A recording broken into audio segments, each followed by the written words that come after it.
obviously I've never made a TV show before, and I don't know the details about anything, but how does it take 3 years to make 8 episodes of a giant hit show? Like, this just seems wild to me. I guess COVID was still a thing, but even then, like 2023, we were back in theaters watching Barbie, so like, the heck was the problem? Jenna Ortega was just too busy making the dumbest movies of all time, I guess. Wednesday Season 1 came out in late 2022 and was a huge smash hit for Netflix. Tim Burton was on board, Jenna Ortega was back in the spotlight, Catherine Zeta-Jones was just my entire Google search history rolled into one person. It was a heck of a show. But you know, now that almost 3 years have passed, I think back on the first season and like, this was kind of dumb actually. I mean like, okay, so right in the first episode, Wednesday tries to murder an entire swim team with piranhas, right?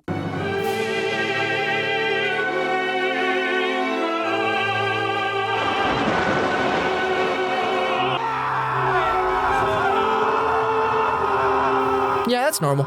And then, for some reason, she gets kicked out of school for causing trouble. Pfft, yeah, okay. We aren't the ones who got you expelled.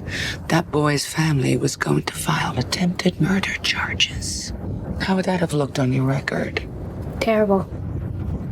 Everyone would know I failed to get the job done. But then, the entire rest of the season is her trying to prove her dad's innocence and show the world that he's not a murderer. Like, what? Wouldn't that be a good thing? Like, wouldn't she think she had a rad dad?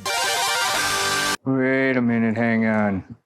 You're an Adams? Don't tell me Gomez Adams is your father. That man belongs behind bars for murder. The entire premise of the show literally just makes no sense. But all the same, now almost 3 years later, we finally have half of Season 2 of Wednesday. And despite the absolute glaring flaws in the first season, I still enjoyed myself well enough, you know what I mean? I'm interested enough to see what the heck Season 2 is about. So, come along, kids, let's take a walk. But before that, really quick, this video is brought to you by Raycon. August is here, which means summer's almost over and it's back to school soon. I remember being 16 or so, you know, summer's coming to an end and I'm imagining all the girls who were gonna make this face when I ask them for hugs in the hallway. Well, too bad I didn't have a pair of Raycon Everyday Earbud Classics, because they probably would have been like, OMG, are those Raycon Everyday Earbud Classics? Sorry, Jackson, spelled with an X. I have to be true to my heart. No, but seriously though, the Everyday Earbud Classics are back and better than they've ever been, okay? 32-hour battery life, 8 hours of continuous playtime, active noise canceling. They don't fall out of your ears. Now, I'm someone who I guess apparently has kind of weird shaped ear holes, because like a lot of earbuds I've tried end up falling out just randomly for no reason, like, but Raycon's have these optimized gel tips that just fit right in there. Raycon ain't playing around, okay? Unlike all those other YouTubers who pretend to use their Raycons, I actually literally do, like, every day. One time I ran them through the wash by accident and they still worked. Big fan over here. But like, don't do that though. Everything you love about Raycons, the look, the battery life, the sound quality, all for a lot less than the other guys who are like way less cool. And you can get them for even less still. Just go to buyraycon.com/Meyers and you'll get 20% off your own pair of Everyday Earbud Classics. You're getting some great earbuds for a great price. Okay, back to the show. It's been an eventful summer. I'm tied up in a serial killer's basement. He said nightmares don't come true. Hey, Kelsey, she talks the same way you do all the time. So since Season 1 ended, one summer has passed. As you may recall, assuming you haven't completely forgotten everything that happened frickin' 3 years ago, Wednesday has like That's So Raven powers where she can see the future, kinda sorta. Which sounds cool, but like, how depressing would that actually be though? OMG, you gotta tell me, what's my future gonna be like? You're gonna sit at a computer writing emails all day, thinking about how you can't wait to go home and finally have some free time, but when you do get home, you'll be too tired to do anything fun, even though all you did was sit at your computer all day? And you'll think to yourself, oh boy, sure can't wait till I have more time on the weekend, except all you're gonna end up doing is all the laundry you've been putting off this whole time. Also, the rent on your half-bath studio apartment takes 60% of your paycheck now. But anyway. I spent my vacation mastering my psychic ability. All the answers were in Goody's book of spells. I set my sights on an obsession I've had since I was 6 years old. In the Tinkerbell movies, they have wings, but they can't use them to fly because they need pixie dust. But if the wings get wet, they can't fly regardless. So do they fly with the wings or do they fly with the pixie dust? No, actually, she just wants to find this random serial killer guy that she heard about like on a true crime podcast or something. And then they found her head in a frying pan sizzling on his stove. You know what else could be sizzling on your stove? Hello Fresh. I had one final harrowing obstacle to overcome. Arms.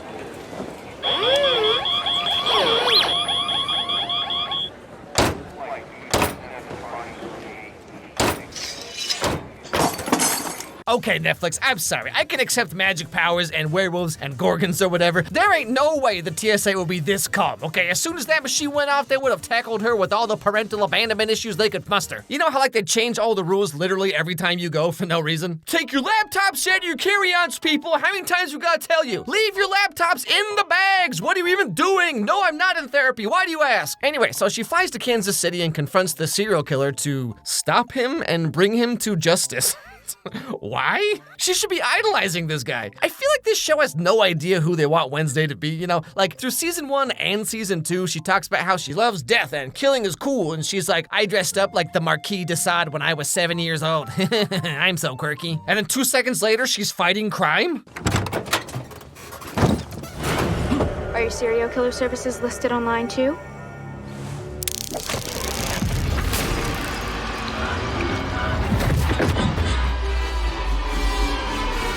Now, as you just saw, sometimes Wednesday's psychic powers go into like overdrive or whatever, where she can very clearly see something in the future, but then she starts crying blood, which apparently is concerning. I'm not finding anything related to black tears. Anyway, so moving on from that, it's finally time for the new school year to start, and this year, Wednesday is gonna go to school with her brother, Pugsley, who in the timeline of the show just had the most insane puberty explosion of all time. Alright guys, see you tomorrow. What the heck's going on? I like girls now? What? Oh, hey, you guys just wanna play Fortnite? Why do you smell like soup? Also, he has electricity powers now. There's a stop sign coming up. Hit the O, dead center.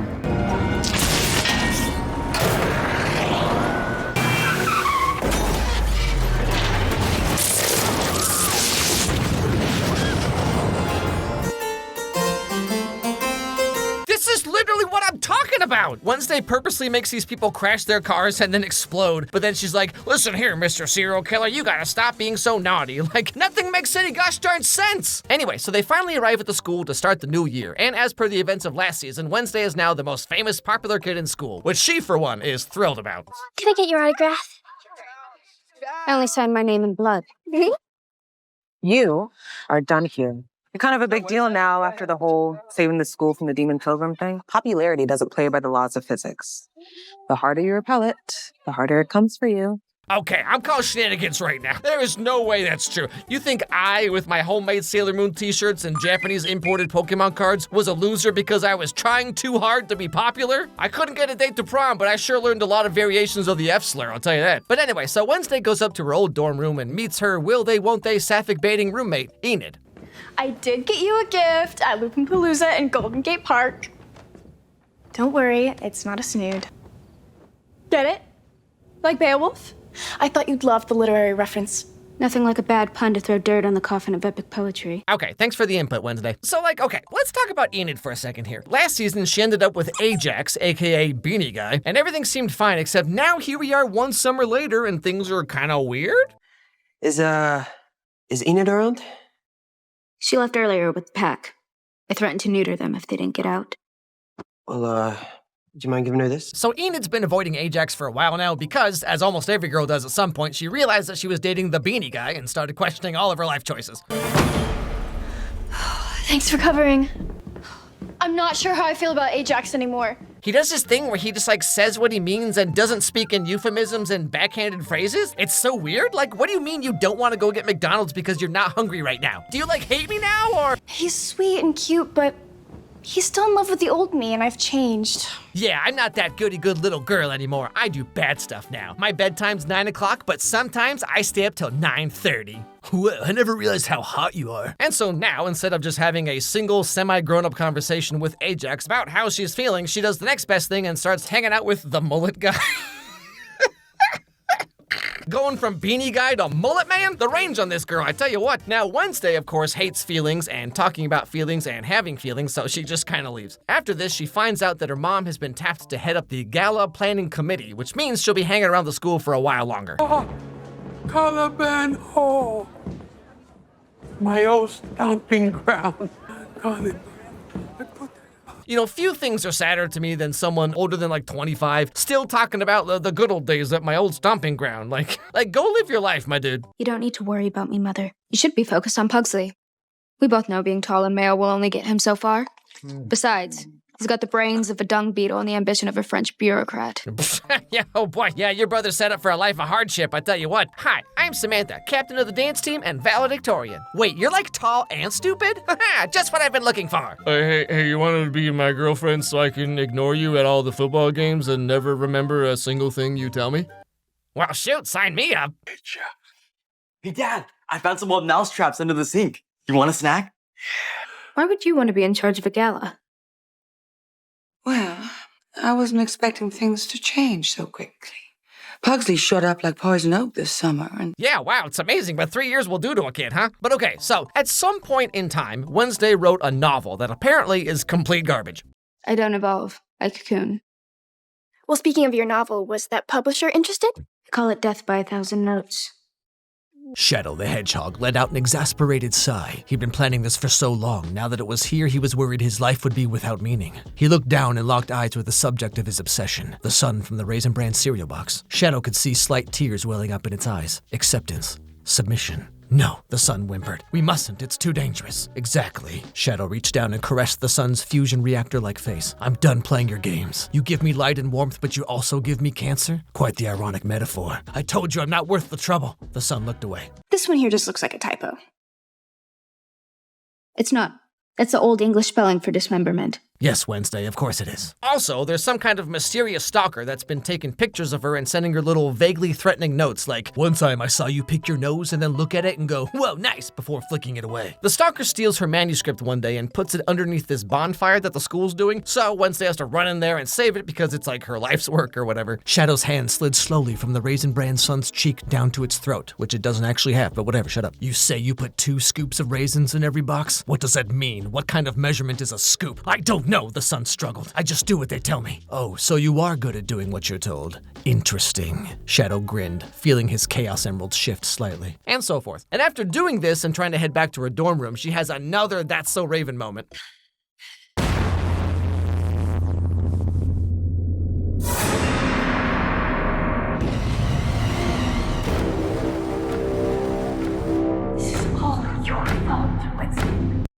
Well.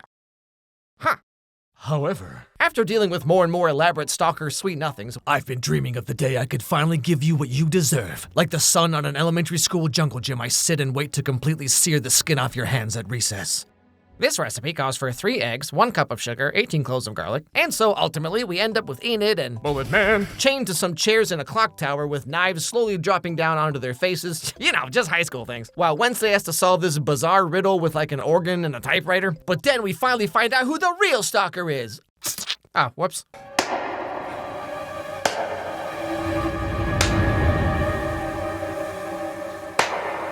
My crazed stalker is an invisible 13-year-old. We haven't been properly introduced. I'm Agnes DeMille, your #1 superfan. That's right, everybody. Turns out it was just a 13-year-old girl with invisibility powers who just wanted Wednesday's attention or something. Boy, I sure hate it when that happens. Oh yeah, also, quick side note, there's also someone who can control birds and is sending ravens to murder everyone related to Tyler, the Jackal Hyde guy from season 1, like his dad and his dad's friend. And Wednesday keeps seeing this one raven with like a weird eye flying around. And for some reason, she really cares about stopping this, and she wants to get to the bottom of it, I guess.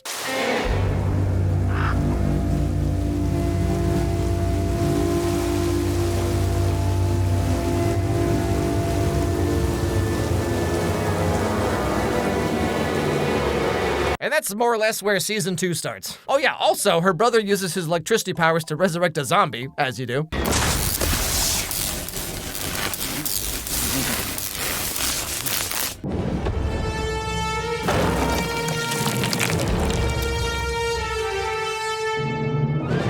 Surely nothing of note will come from this. I talked about this a little bit back in my first video years ago, but there's something about the show that just feels so Riverdale. Like, I can't quite explain it exactly. I don't know, the way it's written, the way it's shot, the color grading, it's like if you put Monster High and Riverdale together. And like, maybe it's just me, or maybe it's because there's been such a long gap between the 2 seasons, but like in season 1, the character of Wednesday felt different and edgy, you know, kind of unique at the time. But seeing this all again, like, she just feels so try-hard now. My traditional care methods aren't yielding results, so I think it's time to be unorthodox. Well, you know what they say. If you can't kill them with kindness, Try lethal injection. Yeah, okay, dude, save it for open mic night. I will say, though, in the first episode, which is directed by Tim Burton himself, there's this really cool stop motion part where Ajax is telling a ghost story to all the new kids about the zombie dude that Pugsley brings back to life. This part's awesome. But anyway, so the first 4 episodes of season 2 are out now, with the rest coming in early September. So, see you all around then, I guess. So the show Wednesday, I think, is an interesting example of kind of what Netflix has been doing lately, where they split up seasons of a show. I assume because, they're trying to keep people from unsubscribing or whatever. And normally you would think that, you'd have the first 4 episodes and then the 4th episode would end on a big cliffhanger and then the rest would, kind of answer the question or whatever. But with Wednesday season 2, it just stops. It's episode 4 is kind of just a regular episode and there's nothing special about it and then just stops. It's all right, see you next month, I guess. And it's I don't know, I feel like I don't really care now. But when we look at shows like Summer I Turned Pretty, where Amazon is just releasing it weekly, or Disney Plus releases all their stuff weekly, that is clearly such a good model. The whole draw of streaming is you can watch it all right now, but clearly the sort of binge watch experiment has kind of failed, because it's if you binge watch something and then 2 weeks later no one cares because you can just watch it all in one day. But I feel like people actually do want to have an episode and then discuss it with their friends and then week by week kind of see how it unfolds, like we used to do back with linear TV. Apparently that is just the right way to do it. I don't know why Netflix doesn't really do that, but instead what you get is Stranger Things and Wednesday and all these shows where it's they just make you wait. But yeah, I mean, so far season 2 is fine, I guess. I don't know, I guess we'll see where it goes. I feel like season 2 is just far less interesting than season 1 because it's just the same shtick again, but we'll see.